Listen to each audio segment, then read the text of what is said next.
Okay, so, hi, hello, welcome back to another new series of mine. This series is called Disturbing Stories from Reddit. Um, this time I'm going to be reading 3 stories from Reddit. This is kind of like a spur of the moment series that I thought would be kind of cool because I used to do stuff from Reddit before, but, I stopped. But I'm thinking about it would be kind of cool to do it again. So this is an r slash nosleep, but this one is called r slash let's not meet. So I got 3 stories from here, so I'm gonna read them. And then after that, I can either talk about the story and or move on. But this is a one take, so if you hear me stumble, mumble, fumble, and mess up my words, I am sorry.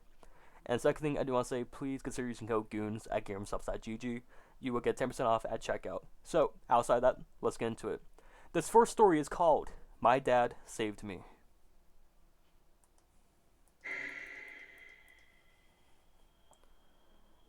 I was 13 years old at the time, and I'm now 22, and I'm on a vacation with my parents in Turkey.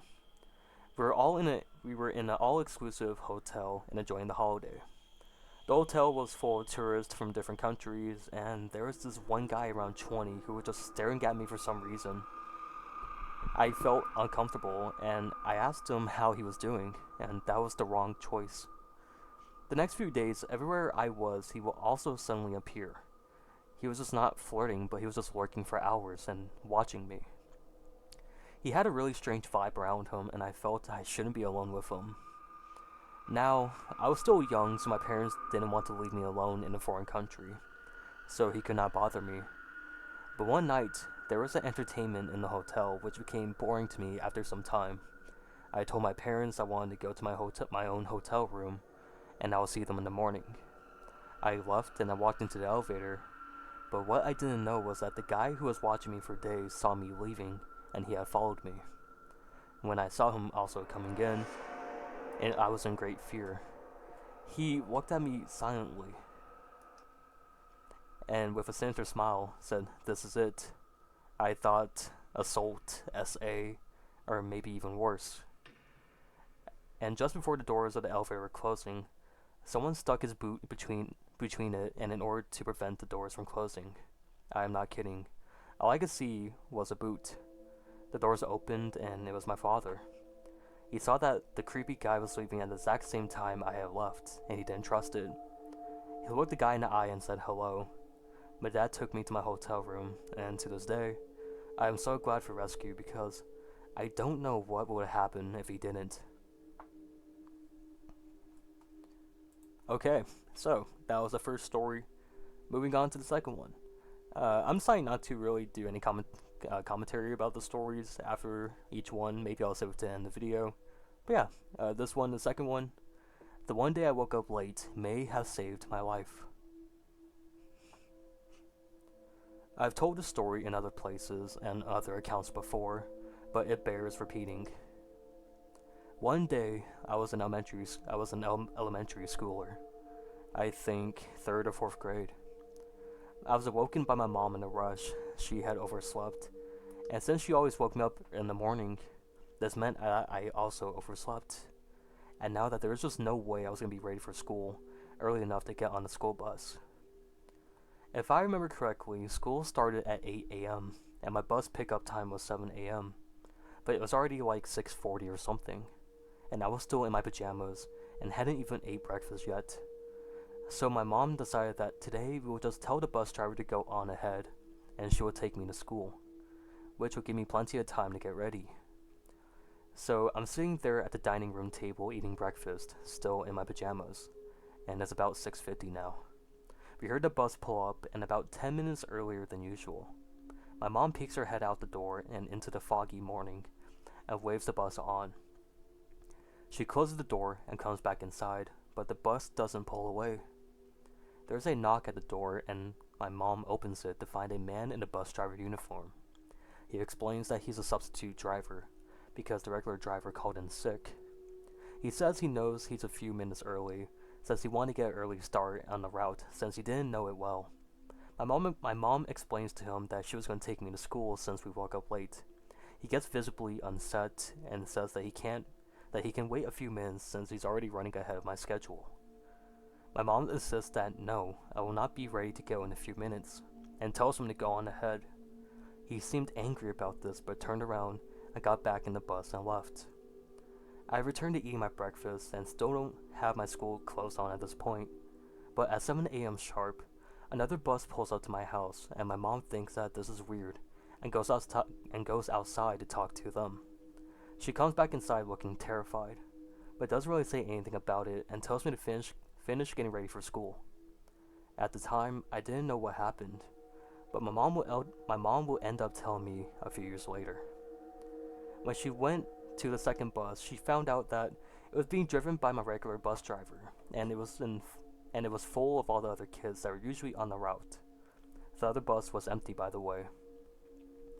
My mom asked the driver about the substitute driver about him calling in sick, and the bus driver said, "I never called in sick, and there was no substitute driver on my route," he says. The driver immediately called dispatch in a panic and told my mom to go inside and call the police, which she did without me knowing, to report the incident. There was absolutely no one doing my driver's route that day. Whoever this was most likely a kidnapper who had targeted me. I never heard about it again, not even if someone else had ended up being picked up by this mysterious fake bus driver. But the chances are, had I gotten on that bus, I would have never made it to school or even back home.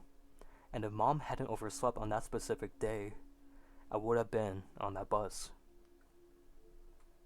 So that was story 2. Moving on to the last one of the video. This one is called You Dropped Your Wallet. It's 11:15 at night, and my wallet is in my purse. A little backstory. When I was 19, I lived with my mom in a ranch-style house on a road that backed up to a large field. On the other side was the main highway. About half a mile down from me was a loony farmer. And about a mile on the other side of me was pretty much a crack house. I guess someone used to live there, but it was run down. I would say that the crackheads were pretty quiet, other than 2 houses were isolated. At that time, I was working full-time and going to school full-time. One of my classes ended at 10:30 p.m. I often wouldn't get home that day of the week until about 11:15-ish. So, I was driving home one night, and I noticed some guy walking down the road. He had a yellow shirt and track pants on. I remember his outfit because it was just so stupid. It wasn't weird to see people walking down my road because of the whole crack house thing, but I instinctively looked over at him when I drove past. He turned and smiled and waved, which freaked me the fuck out. So I speed the half-mile home and pull into my driveway, read it out. I made sure all the doors and windows were secured, and then sat on the couch to be a paranoid freak, and wait to make sure the dude walked past my house.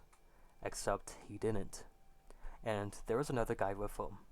Dressed in darker clothes, they actually walked up my driveway and started playing around with my car, testing the handles and stuff. And in my hurry, I forgot to grab my phone from my car, so I was kind of worried that that's what they were after until the guy in yellow started approaching my door. I'm freaking out. So I go and wake my mom up. She's blurry, and I'm trying to explain the situation when we both hear the doorknob turn, very slowly, but there was a good thing that it was deadbolted. My mom got out of her bed and walked to the door, and then the yellow shirt knocked. I perched up on the couch so I can get a good look at him and his friend, who are still in the driveway. The porch light was on because of the sensor. "Yeah," my mom said. "You dropped your wallet." I told my mom that I had my wallet. It was in my purse. So she calmly told him that she had her wallet, and it was too late to be knocking on people's doors. I remember perfectly what he said next, even though this was about 6 years ago. "Okay, I'm not a bad guy, just so you know." We were all pretty still. No one moved. Not even the guy at the door. Not even when the porch light went off. Then he tried the handle again, and my mom told me to call the cops so she can go get the gun.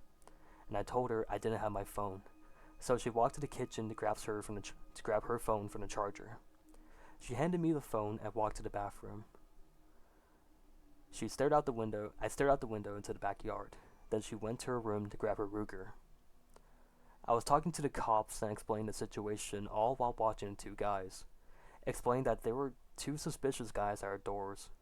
When my mom came back and said, one in our backyard too, which explained why she had looked out the bathroom window.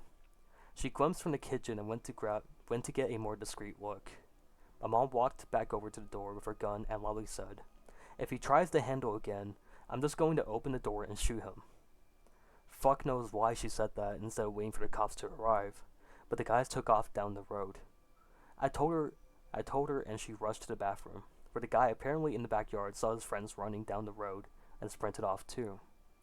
They were going in the direction of the crack house.